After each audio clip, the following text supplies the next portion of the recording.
Welcome, and today we have author Amanda Dykes with us. Amanda, thank you for taking time out of your day to talk with me and it's my pleasure. Share about your books. Thank you for having me. Yes. What kind of books do you write? So my books tend to be mostly historical fiction, but oftentimes they include a contemporary thread as well. So they call that dual timeline, where it kind of jumps back and forth between something going on in present day and something going on at some time during history. I kind of blur the lines a little bit here and there. One of mine it's dual timeline, but it's both are historical timelines, so two different time periods in the past. I'm just sort of all over the place in location and time. I'm a time traveler. Without writing time travel fiction, I'm a time traveler. Nice. So what books do you got here? So I have 4 novels out. I was able to bring 3. This one is All the Lost Places. It takes place in Venice, and this is the one that's both historical timelines. So one of them is early 1900s, and one of them is mid 1800s. And so it's very mysterious. There's a string of clues that unfold over time, and this man from California has to travel to Venice to translate a book, but in the process of translating the book, he uncovers this big, really hidden tale that's sort of epic and sweeping, and Venice is very epic and sweeping in and of itself and in its history. So that was really fun to explore in this one. And then Set the Stars Alight is one of the ones that is contemporary, and I would say it's early 1800s. So you could say some of it's Regency era. It's during the Napoleonic Wars, and it has to do with ships. You can see there's a ship on the cover, and it's the legend of a lost ship. And so in present times, this pair of people are trying to find out what happened to the lost ship Jubilee. No one has ever been able to figure out where it is. They think it's at the bottom of the sea somewhere, but that's a big place to search. And so this was very fun to write. This is the one I usually, when people ask me, which book of yours should I start with? I usually say this one, because it's not a favorite. I can't pick a favorite necessarily. I love them all for different reasons, but there's something about this one that's very dear to my heart. And then Yours is the Night is a World War I story. And it was inspired by, I was learning about the history behind the Tomb of the Unknown Soldier at Arlington National Cemetery, which is fascinating and so deeply moving and beautiful what the tomb guards do today. If you've ever had the chance to go, or if you've ever been there and seen the care they take, they spend hours and hours preparing for their shift, and every move they make is symbolic of honoring these fallen soldiers and their families and everybody they represent, because the unknown soldiers represent really every fallen soldier.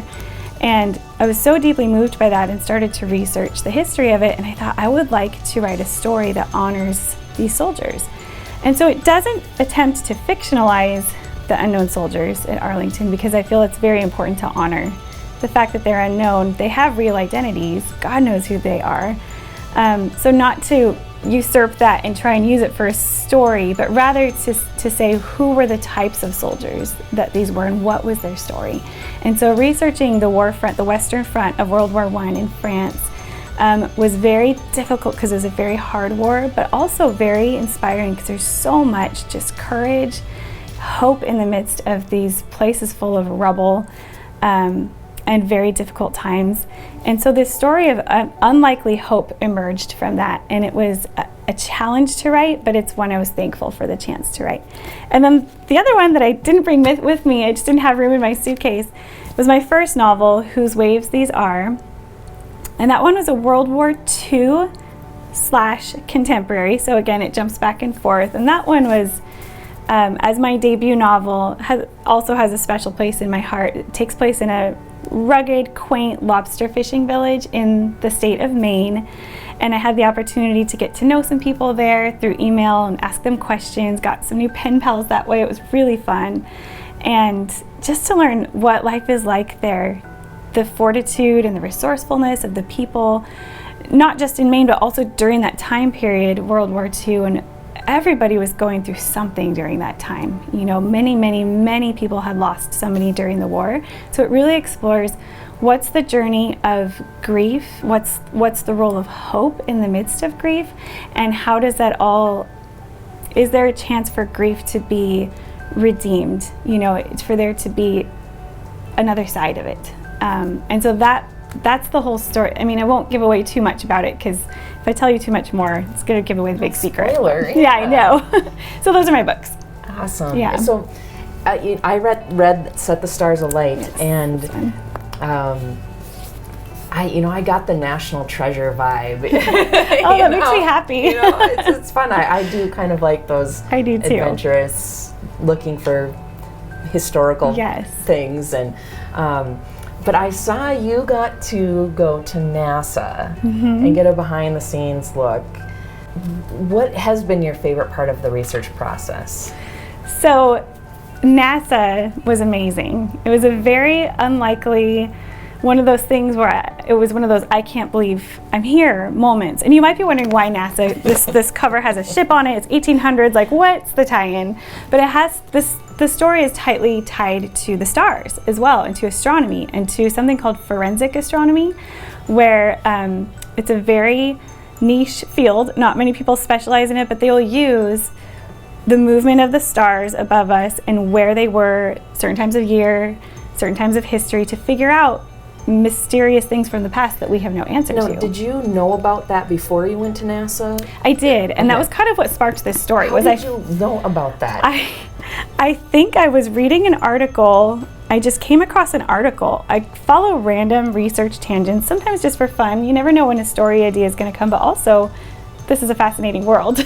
So I clicked on an article one day about a ship they had discovered underneath the ruins of the World Trade Center. You think, how could there be a ship there? Well, seriously? Seriously, look it up. And the World Trade Center in New York. Yes. Wow. So, sometime in the past couple of decades, they found this. And why is there a ship there? That was a whole mystery. It's because the course of rivers change over time, the Hudson River. And it was, I think, from the 1700s, this ship was there. It was like a cargo ship of some kind.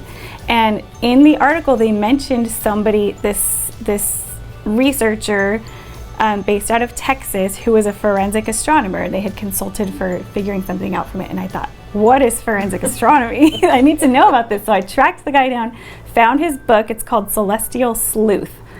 How could you not get a book called Celestial Sleuth? So I ordered that up, and I'm reading about how they can figure out things from Geoffrey Chaucer, who wrote the Canterbury Tales, just based on the stars, and things of battlefields from our American history when they took place based on where the moon was that night. It's fascinating. And so I thought, this just belongs in a book. It belongs in a fiction book too. So that's where the story all came from. And then as I was writing and editing, I got on NASA's website, as one does, and I saw something called NASA Socials, and I thought, what's that? I clicked on it. It's a program they have that you can apply to attend various NASA events. Some of them are press conferences, some of them are rocket launches, many different things, because NASA does many different things. And you can apply, and they will select a couple of people, well, it's more like, I don't know, maybe 15 people, to come to these events from all throughout the country, and your end of the deal is you share your experience with your people, whether you're a social media influencer or a fiction author or an artist. They had many, many different kinds of people there. They had a lawyer there. It was really interesting. So I thought, I'm not going to get in, but I should try. And I asked my husband, I said, if this happens, which it probably won't, of course it's not going to happen, I would have to go across the country in a couple weeks because it was a very short turnaround. And so he said, just apply, see what happens. And I applied, didn't hear back, figured that was it. And then finally heard back, and they said, you got in, come on over to the rocket launch if you want. And so we decided this is a great opportunity. We're going to take the whole family. We all flew all the way across the country. Where are you from? I'm from Nevada, so I'm in the Wild West. And this was on Wallops Island, near Chincoteague Island on the East Coast. NASA has various outposts throughout the country, so it wasn't their main, like Texas or Florida spots, but they were doing a rocket launch, sure enough, right there on the coast, and I got to go. They had a whole day of events planned for us beforehand. My family couldn't come to that part, unfortunately, but we got to tour like where the rocket was, be up close to it, see the launch pad, tour some of their factories, some of their offices, see the satellites, like from that Jodie Foster movie, Contact, with the big, see those right up close. And then the next day we got to go actually attend. We did a press conference and then the rocket launch. And I just thought, I'm this homebody. I've always been so shy. Who would have thought this career that you envisioned, writing is just sitting at a desk, would take me across the country to a rocket launch? These moments are so surprising. I'm so thankful for them, just these unexpected adventures.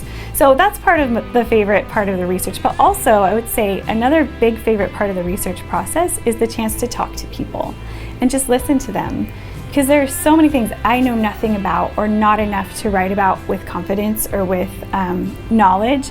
And I need to, in order to honor that, I need to learn. So when you get the chance to ask somebody about what they do and you see them light up and you see them, you know, they don't expect to have a chance to talk about what they love or what they do. I love that joy. I love getting to witness that joy and learn from them. And so it's the joy, the seeing people light up, and the learning that I love in research. You know, what do you hope your readers will take away from your stories?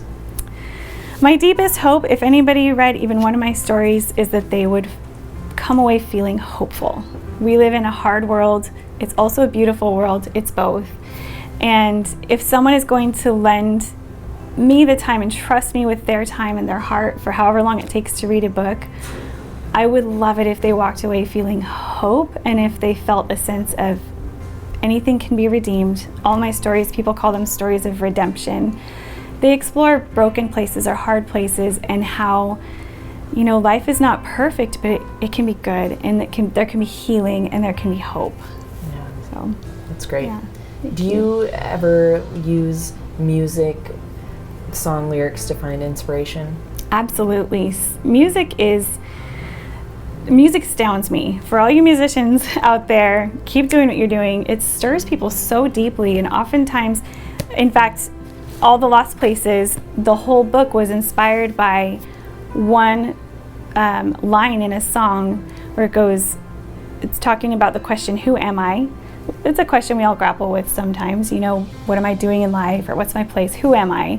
And it repeats that, who am I, who am I, who am I? And then at the end it says, to be loved by you, and it's speaking to God, you know, who am I to be loved by you? And I thought that is so poignant and profound that we are asking this question, who am I, which is a very natural question, but in a way we're only asking half the question, because we can start to feel overwhelmed or even sometimes a sense of despair or being lost when we just ask, who am I, what's my place in the world?